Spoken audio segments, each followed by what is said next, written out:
So I'm Brett. I'm currently entering my third year of clinical psychology training, and I'm joined by Miranda. Do you want to introduce yourself? Hello, my name is Miranda. I'm a newly qualified clinical psychologist. I'm currently working in a DBT service. Fantastic. And so today we decided we'd talk a bit about what clinical training is like, a little bit about how you get onto training, because that's a big question everybody wants to know. But also looking back, now you've completed the training, what were your thoughts about all the years really, first, second, and third? Yeah, and then obviously you have a YouTube channel and a Instagram page, which look like they're doing very well. So it'd be interesting to hear about your journey related to that as well. So just start with how your route onto training. I know you have a video about it, which is probably a bit longer than a bit more detail. But if you want to start about how you got onto training. Yeah, for sure.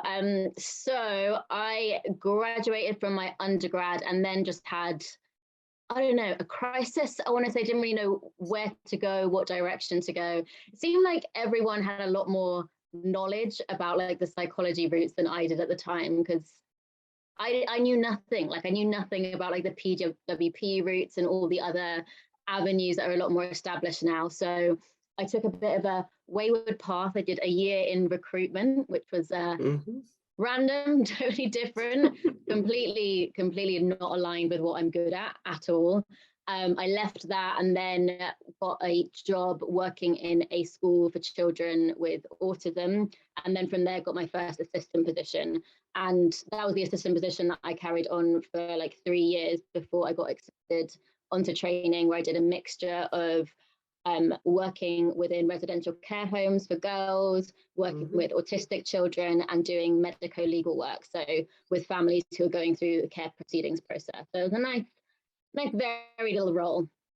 Yeah, sounds like quite a range with the added detour, as it were, for recruitment, which is not unusual. Yeah. I know some other people who actually have recruitment or something similar, so I'm not sure if that's more common or not. I'm just wondering how many times do you remember applying for training? Because people often want to know how many times until they get on. Yeah, I was successful on my second attempt. Okay, mine was significantly more, quite quite interestingly, but I think I don't know. I think, to be fair, the first few attempts were probably weren't taken as seriously as perhaps they should have been. Or at least that's what I'm telling myself to make it kind of better. Oh yeah, whatever works. Yeah, it seems to be okay, that story. Okay, and so you're thinking back to your first year. What do you remember from your first year? Oh, I was like a bundle of energy and enthusiasm for first year. And I remember joining and just being so kind of like overwhelmed by the lectures, like walking out of so many, just feeling really like inspired. And this is where I'm meant to be, and all of these new experiences, like doing a reflective practice group for the first time with my peers. Like I was just so full of energy. And then 6 months in, we had a little thing called the pandemic hit. That squashed the enthusiasm somewhat, and I'm sure everyone will kind of have this experience of like everything suddenly going online. Teaching was remote, you were like separated from your peers, everything was very much up in the air. So that kind of, it was a bit of an unusual first year, I would say. And I think maybe it's something else that's important to think about as far as the first year transition. When was that kind of initial enthusiasm definitely had its own peaks and troughs, because you put the course on such a pedestal and it is like very much like the apex of your career so far.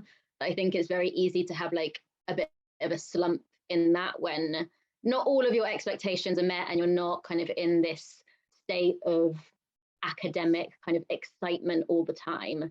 So yeah, there was definitely some different feelings that took place across the span of the year. Yeah, that's interesting, because just thinking about the third year, so I've not had the time to totally reflect on, because I've not finished it yet, but there's like, they felt like a realization at some point a few months into the course. It's like, how demanding it was, not just me, Mm-hmm. but like my cohort. Like you're so competitive, you're so sort of driven and want to get on that you're so happy when you get on. It's almost like you didn't realize then you have to do the doctorate, which is quite hard. Yeah.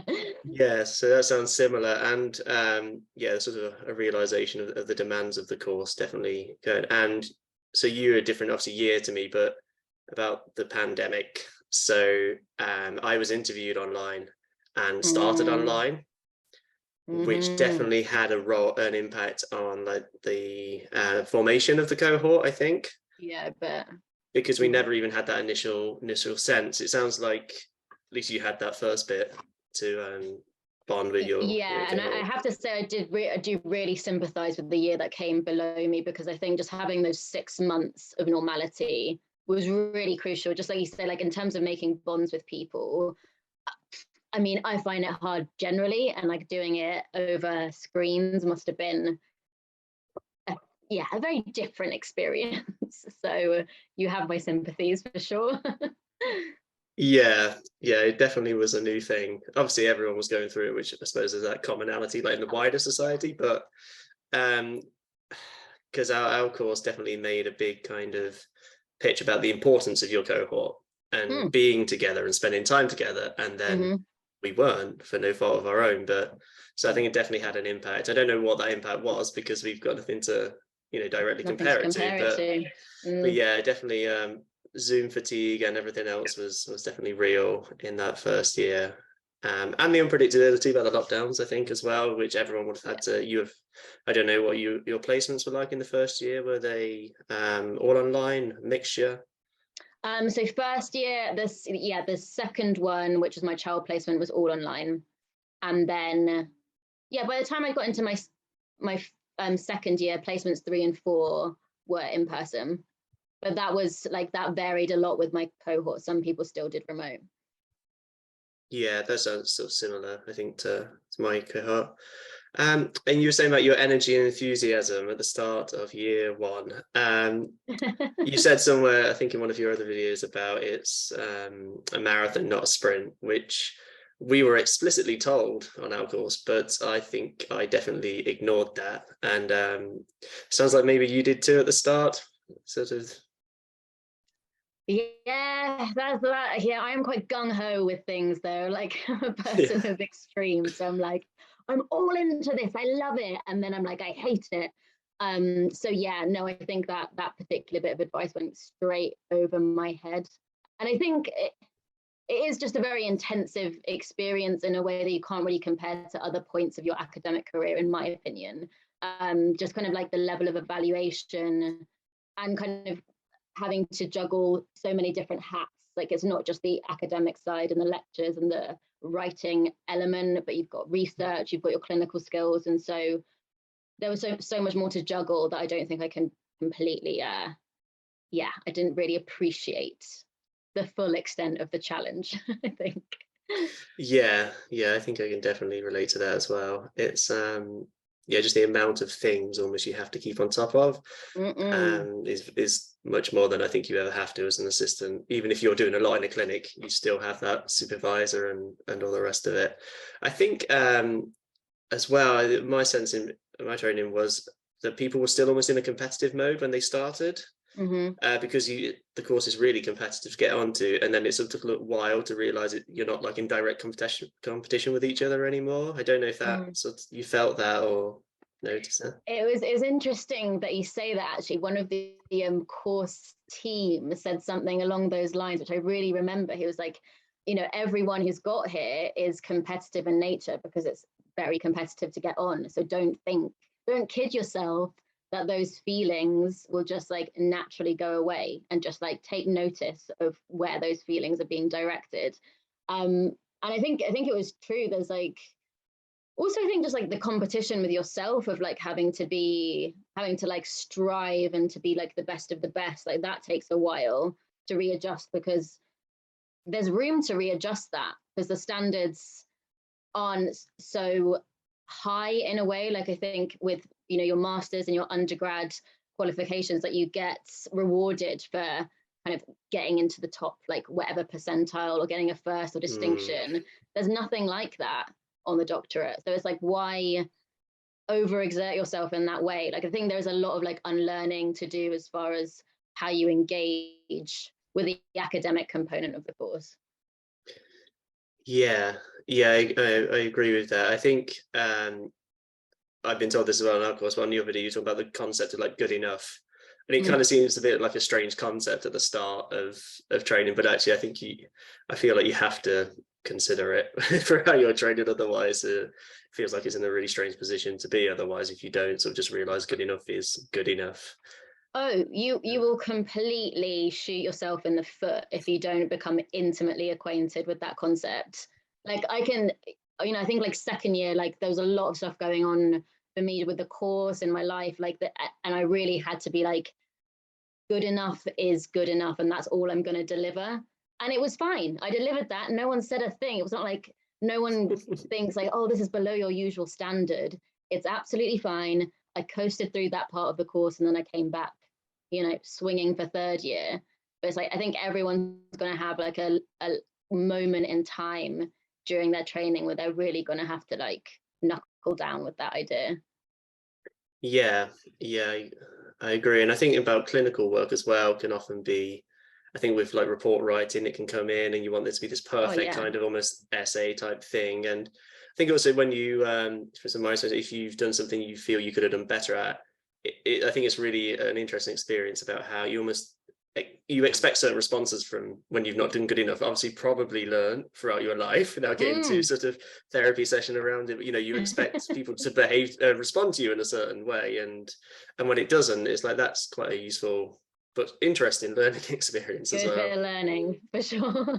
Yeah, definitely. And so, think about the second year. What do you think? What do you remember from your second year? What was trainee life like? Terrible. Okay. Terrible. I feel like, yeah, everyone going into second year, I'm like, warning signs, warning signs. Okay, not to be too fatalistic about it, but I think second year is just very much for me like when the slump happened of like the comparing my expectations for the course with the reality, like that felt very kind of loud, the lack of overlap in some areas. I think it would be foolish of me not to acknowledge that we were also still very much in the throes of the pandemic. And I think as far as like the way my course was structured, the second year didn't represent the parts of the course that were most interesting to me. So, for example, we did our learning disability and older adults in second year. And while there's like very interesting parts of it, it's not for me the area that I saw myself working in. So I think there was naturally going to be a little bit of like a dip in my enthusiasm. And then I think also just, I mean, I say this a lot to trainees, like just in terms of like the age that we tend to get on and the fact that it spans 3 years, you're likely to have some life events happen within the span of that 3 years, whether they're like good and exciting or depressing and frightening. And I think all of my life events happened in second year. So I think it all kind of layered up where I just didn't feel the same kind of enthusiasm and connection with the course. And you're in that midpoint, which is very strange, where you're far enough in that you don't really remember the excitement of the beginning, and you're far enough away from the end where you just feel the panic that it's never going to come to an end. So it's a tricky space. It's a tricky space, but you do come out of it. So I'm not going to be too doom and gloom. Yeah, I think when those thoughts come up sometimes it's like the safety blanket is almost that the completion rate of the course is quite high. Oh yeah. Like quite high, which is always nice, even if everything else is telling you it might not work, or if you're sort of stuck, then it's like, well, no, almost like statistically speaking, I'm pretty sure most trainees won't want to rely on statistics for their reassurance, but they you will get through. You will get through. Yeah. And you did get through, which is I did get through. proof. You got through, yes, as a newly qualified. And when did you do your what stage of your course did you have to do your research? Was that sort of going into the third year? Yeah, so I would say like my recruitment happened all through second year, and then the writing happened in the first like 3 months of third year. and we had our submission in April of third year. So you don't actually have a lot of, like, you've got the first half of third year really to get the, like, all of it tied up, which I don't think you're too attuned to when you're kind of thinking about the span of the course being 3 years. Like, it is like 6 months less time than you think you have when you think of it being a 3-year course, because it all gets tied up quite early. Yes, yes, that's a good point. Actually, you think, oh, it's in 3 years' time, and almost like that, everything Nah. will be tied up on the last day of the course, of course. And how was doing the research for you? Do you know what? I don't want to be a sicko, but I actually got into it. And I think part of it was because my course in third year, they did a research block. So we had fewer study days compared to other courses, I think, in first and second year, which meant that we had like a block in that first 3 months where we just had our third year teaching one day and the rest of the days of the week were for research. So it really meant you could just get into the zone. And don't get me wrong, it was boring as hell and it was a slog, but you really got into it. I think it was really the first time that I felt like a doctoral level student. I think like I just felt like kind of my academic writing, my understanding of research, my grasp of statistics just really entered into a different gear. And I really did learn a lot. And it's nice to kind of get into that flow state with things and not feel like you're jumping around all these different demands simultaneously, which is how I felt during second year. So I've actually got fairly warm feelings towards it. I paced it pretty well. There was no mad rush. Things went quite smoothly for me, I acknowledge as well. So yeah, good feedback from me. Yeah, oh, that's quite reassuring, especially people that have to go through it, particularly those who haven't done research before or sort of just dreaded. I think essentially a lot of people I think have said that on my cohort, but we had an entrance exam which was about stats and stuff, so they obviously are able to, but I think it's like the fear of the unknown a little bit. If people have not done much research, it really kind of seems to scare people. 100%. And I've got to say, like, I'm a person that didn't come with research experience. I didn't even do a master's, so like I really didn't have any background in it. And yeah, no, I definitely think that fear, particularly around like stats, seems to be pretty rampant. But my project was quantitative, like had to get pretty familiar with different ways of analyzing data. Like if you looked at like some of my spreadsheets and my output, like that is enough to induce a panic attack in some, but you get a lot of support with it. You know, you're not just like left to flounder. You're in a team that all want you to do well and to write something that's of publishable standards. And as far as it being time intensive, I think that that is way, way, way the easier way to go compared to a qualitative project where you're transcribing. And I mean, look at my peers who did that and the hours that they had to dedicate. Like, I definitely had an easier ride. So I would encourage people not to completely overlook quantitative projects, because personally think it's easier. Yeah, I think it's really hard to make a research project in terms of like methodology, because some people's like heart wants to go qualitative because it's richer and it's more detailed, but and sometimes the pragmatic stance is a little bit quieter. But yeah, I think I agree with that. And then you can come up with the usual criticisms of questionnaires or whatever it might be, you know, yeah, for the discussion point. Great. And so your third year, what did you do placement wise on your final year training? Yeah, I did a split placement. So I did half the time in HIV and half the time in public health. And how do you feel about those looking back? Were they good learning experiences, your place to be? Yeah. Really, really good learning experiences. Like, I've said this to everyone, HIV was just an unbelievable experience. Like, I think about it so fondly now. And it's funny because I think starting as a trainee, I was always a trainee that said, you know, I'm not really super into the therapy part of being a clinical psychologist. Like, I don't want it to take up much of the time. Like, I certainly kind of feel personal frustrations within kind of therapeutic settings, etc., etc. And then I got onto that placement and I was completely transformed as far as my outlook went. I found the work just so incredibly interesting and rewarding, and just the models that I worked with just, I think, suited me a lot more. So I'm just like so grateful to have had that experience. I was extremely sad to go, like extremely sad.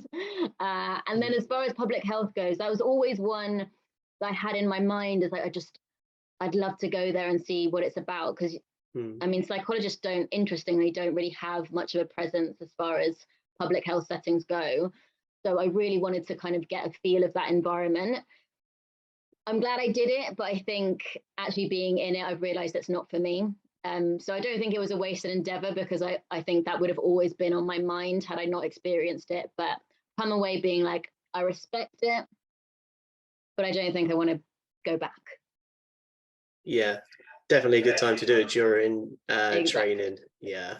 And you said the models you use in your HIV work placement, what kind of models did you use throughout your training? Because I know CBT is like the core one we all have to be competent in, but outside of that, there's some variability that trainees go through. What kind of things did you end up using in clinical work? Yeah, I would say a lot of ACT, so acceptance and commitment therapy. That was a goodie. I really like that one. Yeah, that definitely gelled with me.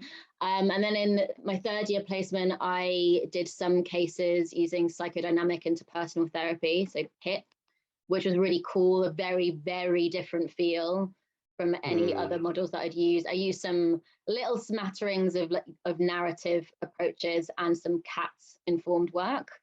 Yeah, I really feel like it was in my third year that I started being able to branch out a little bit more, because yeah, certainly in first year it felt very, very CBT heavy, which I'm grateful for, because it's good to have that foundation, but I definitely felt ready to break loose. Yeah.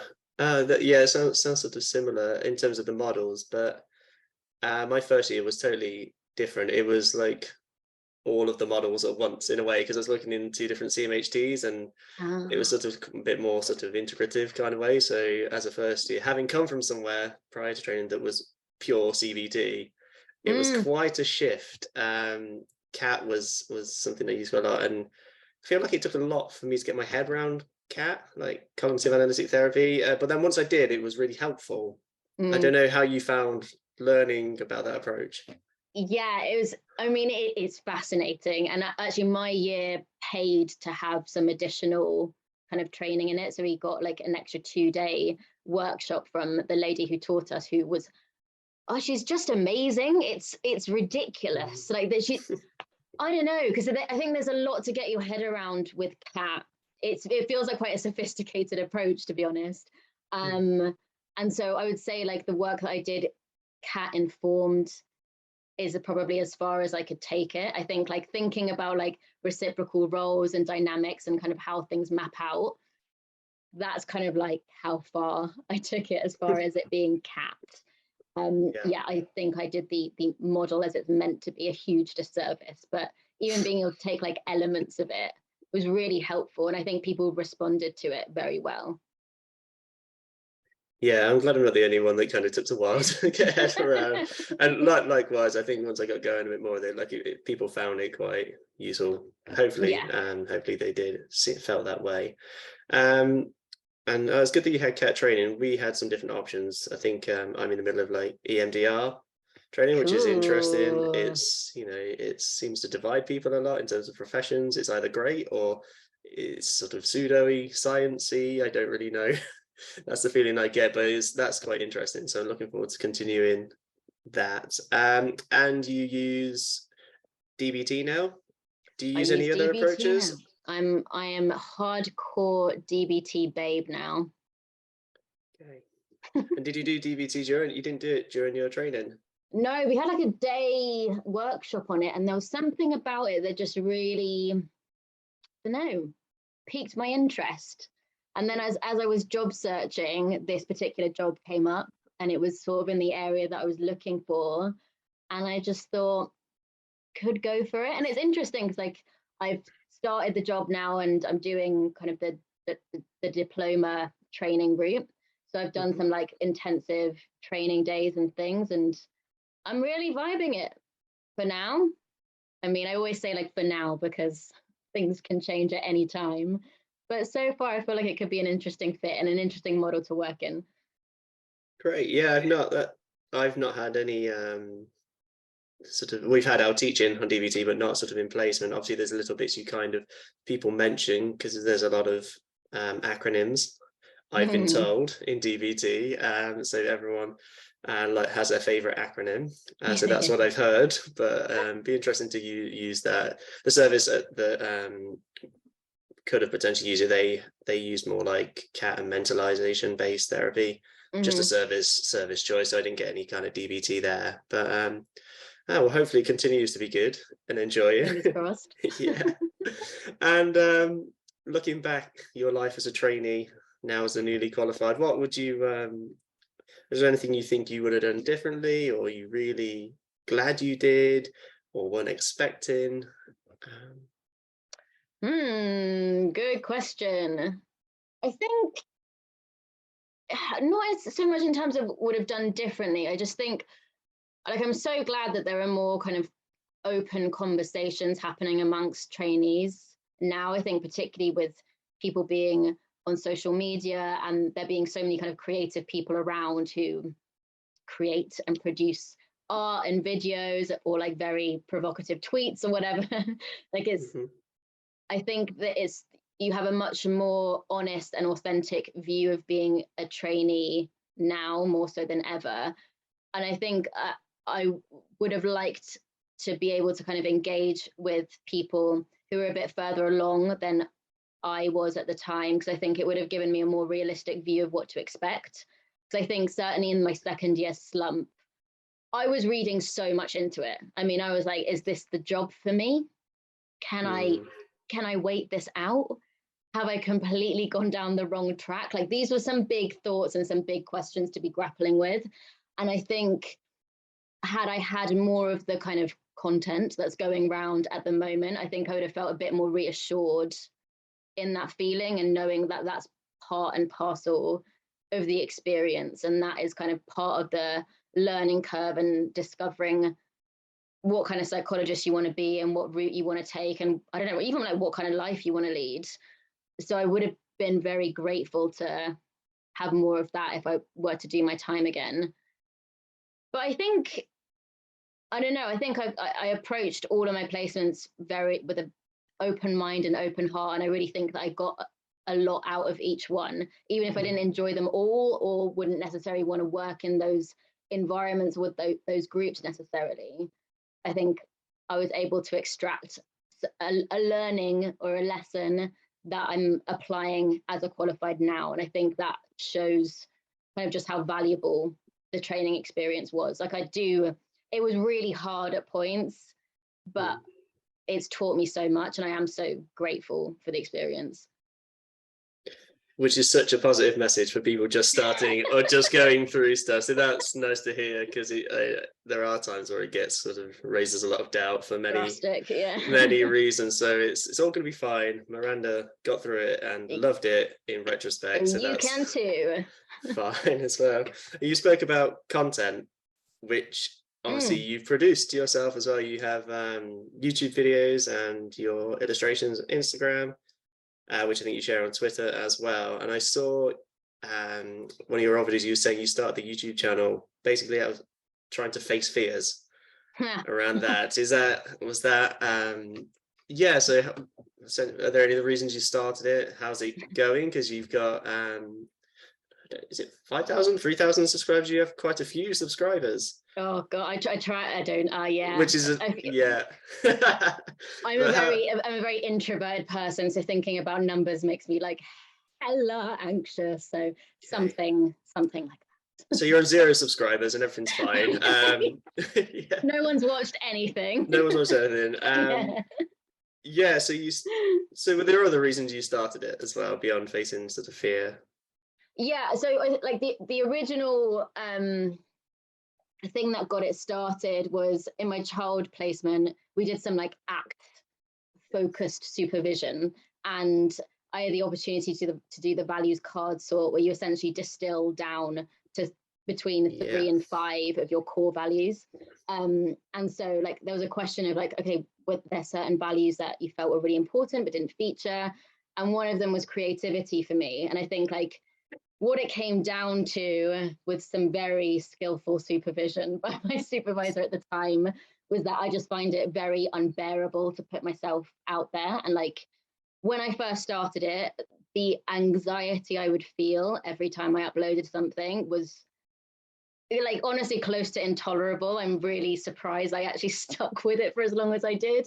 And even now, like when people talk to me being like, oh yeah, you make videos, I'm like, ugh, like I just want to be sick at the idea. It's so embarrassing.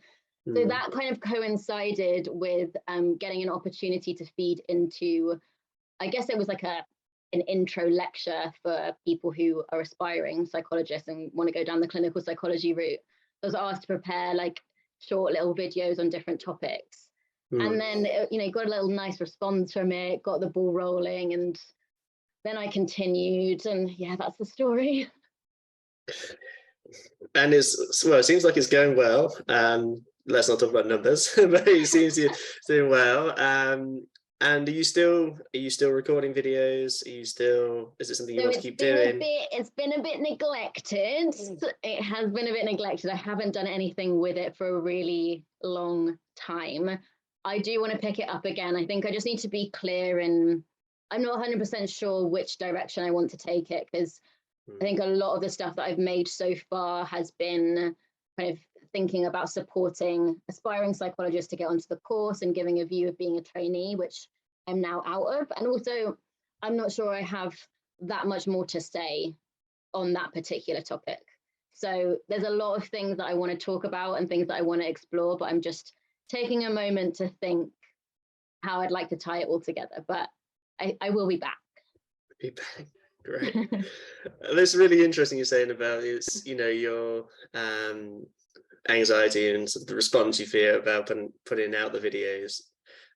Because one of them, I think it's the reflective practice video, you're dancing at the start. I know. Honestly, you look at some of my videos, they're insane. Like it's there's one, someone told me that it got showed at I think it was Hertfordshire, their course. I was shown in one of their lectures, and someone's taken a picture of me dressed up, like pretending to be in doing like a newsroom situation, which I am like blushing now. I'm so embarrassed about it. But it's like I used to do drama at school, so there is part of me that's very kind of like performative and creative, but I wish I could do it like all on my own. Like the idea of having an audience is really terrifying. And so there's something about like videoing yourself, no one around, where you can really step outside of yourself. But then you have to marry that up with the fact that people are actually seeing it. So that it's like that joining, that's difficult for me. But the actual performance of it is actually fun. I suppose that's be a part of it you enjoy, otherwise it probably becomes sort of self-torturous. Yeah, absolutely. Yeah. And did you have any thoughts or concerns about how this intersects with your role as a psychologist? Yes, I think you have to think about that if you're not approaching it completely recklessly. Because I think the job that we have and the way in which we support people, and I suppose the expectations that society would have of people who fulfill our role, it naturally puts certain limitations on the things that you might want to share about yourself or how you want to act. So there was definitely some thoughts there, and also kind of if anyone were to stumble upon my videos or the things that I put out there, like how would I feel? Like you really have to be comfortable with absolutely anybody finding that material, which is also another devastating thought. But really, you don't want to put anything out there that you think, actually, I'd prefer it if my clients didn't see it or if my course team didn't see it. You do have to have those conversations with yourself. With all of that said, I've found sometimes the persona of what it means to be a trainee psychologist or any kind of psychologist to be quite stifling. It's not necessarily something that I've ascribed to. So I've been quite keen, and I continue to be quite vocal in wanting to like break that mold a little bit, because I think you can be playful and you can be vulnerable and you can show more of yourself without it necessarily detracting from your professionalism. So that for me feels quite important, and it's something that I've tried to hold up in the things that I make. Yeah, that's really interesting. I think there's the ideas of what a psychologist should be like that have their historical roots in God knows where, but yeah, they seem to be kind of still ever present. Like, oh, they shouldn't, without, and not talking about extreme things, but like, oh, they shouldn't be doing this or shouldn't be doing that, or they need to act this way or sound this way or look this way, and it's yeah. So that's cool that you're taking that stance on it. Yeah. It is a stance. Yeah, I think for me that also contributed to some of the feelings I had in second year, because I was like, I just don't think I fit here. And it's got, I wouldn't want anyone else to feel that way, because I think there's so many ways that you can be a psychologist, and for some some people it will be that much more formal, clinical, very sweet, very attuned, like that kind of vibe, which isn't me. But I think there's other versions that you can be as well, which aren't necessarily so well represented, or maybe they are kind of on a one-to-one, where you'll encounter supervisors and other people that you admire, where you see someone who sits outside of the box a little bit. But I think as far as kind of talking more publicly, or having a persona, or having or representing institutions, there seems to be like a certain way that you need to do things. That's why, like, I actually don't mention in my videos like where I was training, for example, because like I don't want to represent anyone but me. I don't want to be like the face of anything, because I know with that comes expectations and responsibilities of how to act, and that just was never for me. Yeah, fair enough. Fair enough. And think your illustrations are just well, they're really good stuff. If I can't draw. I recently put out some tweet about how I can't draw, and have to resort to things like Canva to create ideas. But how do you do the illustrations? Where do you get your ideas from? Yeah, so I started on Canva as well, and then I did get like an iPad and use Procreate now. But I think you'll see it on the Instagram. Like, I've tried so many different styles. Like, I'm not a like natural artist. Like, I didn't do like GCSE A level, like study art, or like in any way, shape, or form. So I think for me, it has been sort of a bit of like a fun discovery of like what my style is and what suits me and things. Like, it's just been nice to throw a few ideas out there. And I think like in the more recent posts that I've made, I feel like I've got an idea of who I am and like my visual and things like that. So that's been a nice exercise. And as far as like where the ideas come from, I think it's very much like interacting with lectures and the people that I work with, when like certain themes come up, and there are certain topics that really make me feel something and I want to say something about it. I think for me, a challenge, I think anyone that kind of comes into this profession has tendencies towards like striving. And for me, I really don't want like the Instagram and like making videos to be another thing on my to-do list, or another another thing to just like get myself all wound up about. Like, I only want to create what I want to create, and I only want to say the things that are important to me. Like, I'm trying not to kind of have any rules about like how much I should post and all of this, which you can see because I haven't posted in ages. But I just want it to feel kind of authentic to me, and when I want to say something, I'll say it. Yeah, I think it can be a really difficult thing to sort of decide or stick to, because a lot of messages, at least I've come across online, is like almost like more is better, and you need to like have this phenomenal rate of growth on social platforms and production, and just sort of like sounds already stressful. So I think it's but it sounds like there's not the people who, I think lots of people maybe start off like that or get caught up in it at some point, but the people who've maybe been doing it a long time realize you have to kind of step out of it at some point. I think that's what it seems to be anyway. No, I definitely started with having like, I was doing like one a week, and then it just, I don't know, you kind of think like, why am I doing this? Like, for me, it's very much a creative outlet. Like, why am I setting myself deadlines to get stressed over? Like, it's stupid. Some people maybe want to have it be a bit more like business facing, or like, I don't know, have like other reasons for doing it. But for me, it's just to have some time to cultivate, to thinking about ideas that are important to me and doing something creative. So just let the process be the process. Give it time, give it space to breathe.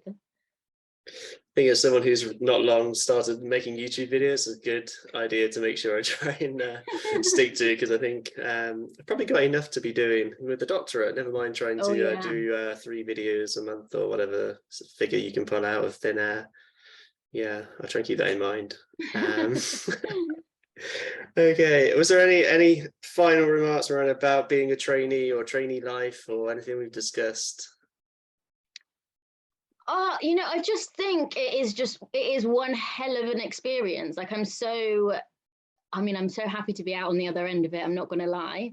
But honestly, I feel like it has changed me in so many different ways, like professionally and personally. It is one thrilling ride, and there's going to be terrible times in there for sure. And so I think it's like I want to reassure people that if they're in those terrible times or they're coming up to them, they do pass. Like they do pass for like 99 people out of 100 stay on the course, don't they? It's like going back to those statistics. Yeah. People get through it. And then there's aspects of it which are just like the most inspiring, like, academically thrilling that you'll ever experience. And just like the connections that you make with some people along the way, I think will last a lifetime. Like it is amazing, hard, but amazing. So yeah, good luck to everyone getting onto it. I mean, I think it's a real worthwhile experience to be gunning for, but just also buckle in once you're in it. I think that's probably a good note to end on, Miranda. Thank you so much for taking the time to talk about your ex-trainee life and what you're doing now. It's really, really interesting to hear someone else's perspective who's a little bit further down the line than I am, but I should imagine it'd be helpful for all those just starting, because some people have just started as well, so they're probably in the enthusiastic stage. But yeah, I think we'll finish there. Thank you very much. Amazing, my pleasure.